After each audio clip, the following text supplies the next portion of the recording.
അപ്പോൾ ഇതാണ് ചക്കയപ്പം എന്ന് പറയുന്ന സാധനം. നമ്മുടെ ഇലയട പോലത്തെ ഒരു സാധനമാണ്.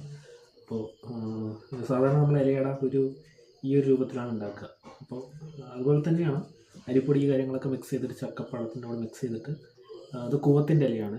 നമ്മൾ കൂവപ്പൊടിയൊക്കെ കഴിച്ചിട്ടില്ലേ, അപ്പോൾ അതിൻ്റെ ഇലയിൽ നമ്മളിങ്ങനെ നീളത്തിൽ പൊതിഞ്ഞിട്ടാണ് അത് ഉണ്ടാക്കുന്നത്. ഏകദേശം ഇതാകണ്ടില്ലേ, ഇതുപോലെ ഉണ്ടാവും. നമുക്ക് കഴിച്ച് നോക്കാം.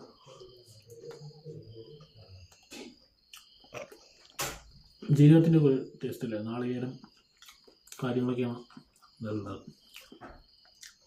കോക്കനട്ട് പറ. കോക്കനട്ട് ഉണ്ട്, അരി പൗഡർ പറ. ജീരകം, ജാക്ക് ഫ്രൂട്ട്. ജാക്ക് ഫ്രൂട്ടാണ് ഇതിന് മെയിൻ. നമ്മൾ ഫില്ലിംഗ് അല്ല അത് വരുന്നത്.